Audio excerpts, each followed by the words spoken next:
Hello friends, मैं रंजीव वर्मा आप सबका अपने चैनल एक्टर, राइटर और फूडी में स्वागत करता हूं। दोस्तों, इस फ्राइडे को केसरी 2 रिलीज हो रही है। अक्षय कुमार ने सर सी शंकरन नायर का पार्ट प्ले किया है, जिन्होंने जलियांवाला हत्याकांड को एक्सपोज किया था।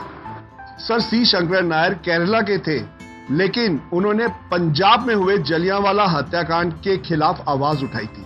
मैं आपको बताना चाहूंगा कि जलियांवाला हत्याकांड की मुख्य वजह क्या थी।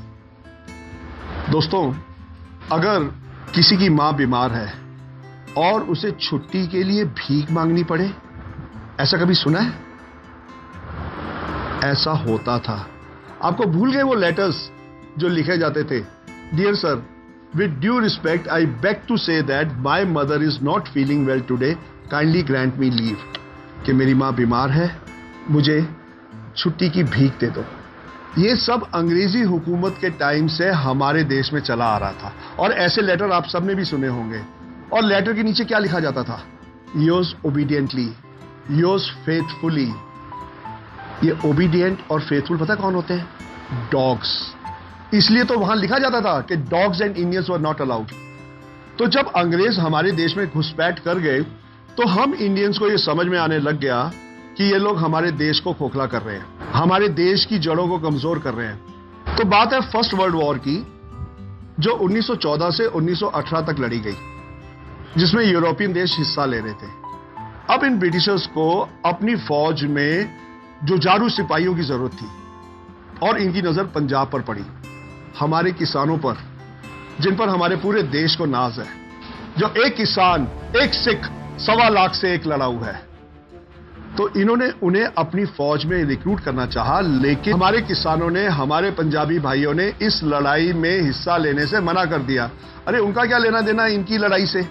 अगर ये लड़ाई लड़ने जाते तो पीछे उनके घर बार को कौन देखता, उनकी फैमिलीज को कौन देखता? तो उन्होंने मना कर दिया कि हम इस जंग में हिस्सा नहीं लेंगे।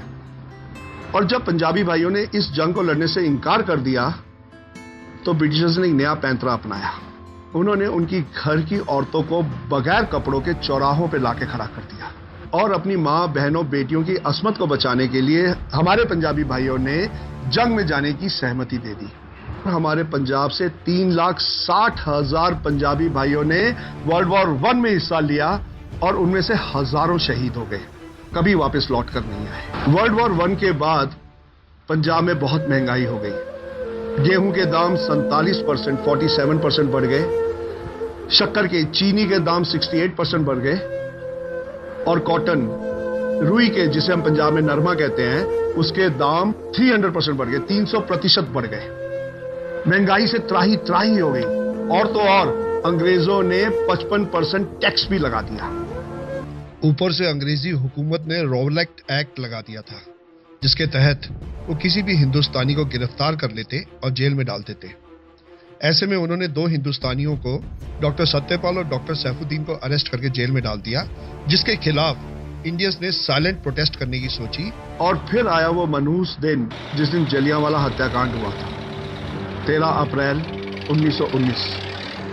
उस दिन पंजाब में बैसाखी का त्योहार था। बहुत से पंजाबी भाई जलियांवाला बाग में इकट्ठे हुए थे अपने साइलेंट प्रोटेस्ट के लिए, जिसमें आदमी, औरतें, बच्चे, बुजुर्ग सब शामिल थे। और जब ब्रिटिश ऑफिसर जनरल डायर को इस बात का पता चला, तो उसने एक बहुत खतरनाक प्लान बनाया। जब पंजाबी भाई जलियांवाला बाग में इकट्ठे हो रहे थे, तो वो इंतजार कर रहा था कि इनकी तादाद ज्यादा से ज्यादा हो, और उसने इनकी तादाद पर नजर रखने के लिए एक हवाई जहाज भी उड़ाया, और वहां से उन पर नजर रखी कि नीचे कितने लोग जमा हो गए हैं।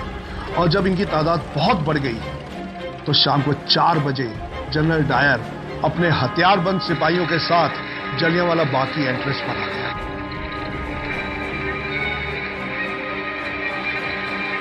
उसने आप देखा ना ताब, उसे भीड़ पर गोलियां चलाने का ऑर्डर दे दिया। और जनरल डायर के ऑर्डर पर सिपाहियों ने निहत्ती भीड़ पर गोलियां चलानी शुरू कर दी, जिसमें बुजुर्ग थे, जिसमें जवान थे, जिसमें औरतें थी, जिसमें बच्चे थे। जनरल डायर ने भीड़ के भागने के सारे रास्ते बंद कर दिए और अंधाधुंध गोलियां चलाई। बहुत सी औरतों की मेहंदी का रंग नहीं उतरा था, जिस पर खून का रंग चढ़ गया। बहुत से छोटे मासूम बच्चे जो अभी दुनिया में आए थे वो मौत की आगोश में चले गए और लोगों ने अपनी जान बचाने के लिए वहां पर एक कुआं था, उस कुएं में छलांग मार दी और कुएं में नीचे लोग गिरे, उसके ऊपर और लोग गिरने लग गए और नीचे लोग घुटन से मर गए। जाने कितने लोग उस नरसंहार में मारे गए जो जनरल डायर के हुक्म पे किया था। 1516 जाने चली गई थी, जिनमें से उस कुएं के अंदर 160 लोगों ने अपनी आहुति दे दी और जलियांवाला हत्याकांड हमारे देश की हिस्ट्री में एक नासूर बन गया, जिसके जख्म आज तक हर देशवासी के दिल में ताजा है। अगले दिन न्यूज़पेपर्स में हेडलाइंस थी, General Dyer who saved the nation. किनसे? इन भोले भाले मासूम पंजाबियों से जिन्हें निहत्ते उसने मौत के घाट उतार दिया था। और जब सर सी शंकरन नायर को इस हत्याकांड के बारे में पता चला तो उन्होंने कोर्ट में ब्रिटिश गवर्नमेंट की इस एट्रोसिटी के खिलाफ आवाज उठाई। सर सी शंकरन नायर ब्रिटिश सरकार में एक बहुत बड़े ओहदे पर थे, लेकिन इस हत्याकांड को एक्सपोज करने के लिए उन्होंने अपनी नौकरी पर लात मार दी। फ्रैंकली मैंने सर सी शंकरन नायर के बारे में पहले नहीं सुना था, लेकिन जब इस फिल्म में उनका जिक्र सुना तो उनके बारे में जब मैंने रिसर्च की तो ये सारी बातें सामने आई, तो सोचा मैं आप सबसे शेयर करूं। तो ये था जलियांवाला हत्याकांड का असली सच जो मैंने आप सबके सामने पेश किया है। तो फ्राइडे को केसरी 2 देखते हैं और मैं उस फिल्म का रिव्यू भी डालूंगा, तो प्लीज मेरे चैनल के साथ बने रहिए। Thank you very much for watching my video. Love you all.